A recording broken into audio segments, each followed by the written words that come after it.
Hey everyone, in this video we're reviewing the third and the final tier 10 for Warhammer 40k series. It's also the only tank destroyer, the Nemesis. The tank was, when it was released, was super bad and it was buffed within a week. However, the tank is still pretty bad. So I'll tell you what the good thing about this tank is. It is basically how the tank looks. So the skin, I really like the skin, and it also has the UI effect when you fire the blue light. It kind of looks nice. And that's about it. Other than that, there is no pros to getting this tank. It is one of the worst tank destroyers in the game. Not one of the worst tanks, but the tank destroyers. I don't think there's any other tank destroyer that's worse than this tank. It is kind of a meme tank, so you might like it play if you like those underpowered tanks. But this tank is just a worse E100. It is terrible. So it does have different shell types that fire different, has different reloads and different alpha. For example, the standard shell 700, premium 875, and the third is 375. But it's a double-edged sword because like all these shells has the same penetration of 310, and you also don't have HE. So basically, you can't really fight hull down tanks effectively as your pen is only 310. It also has way worse armor than an E100. It has a pre-buff turret of 240 mm, as well as the upper plate has been nerfed from E100 from 200 to 150. The side turret is weak. It's basically has the similar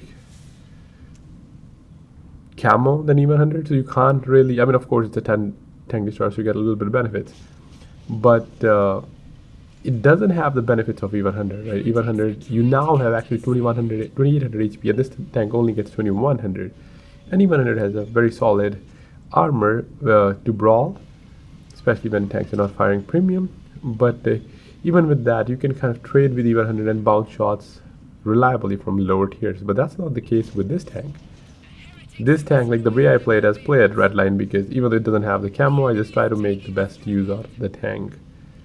This tank can't be aggressive because you'll get shredded by the enemy teams because of your armor, and since the premium pen is only 310 compared to other TDs that have close to 400 or 380 or at least 350, or they have hash, this tank does not, and gets reliably penned. As you saw, Deathstar just went through my turret ring.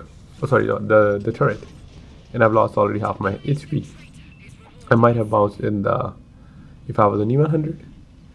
So the armor is just not reliable.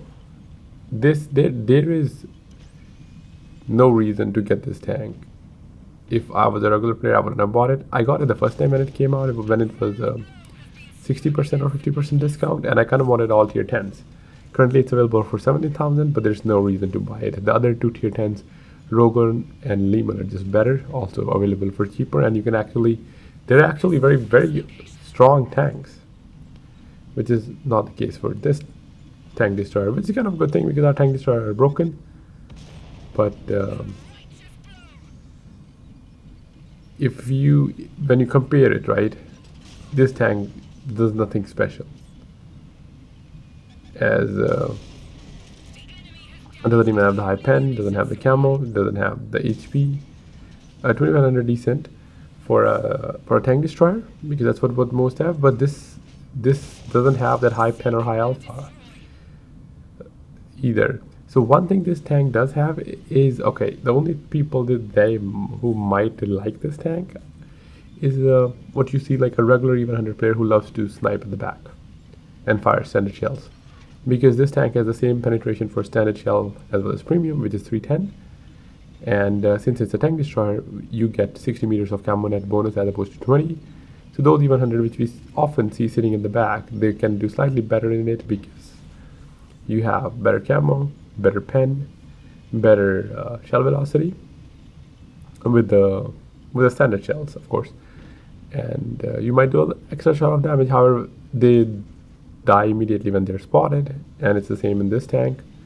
But those are the only subset of players that can do better in this tank because they're already doing maybe 1 shot or 0 damage.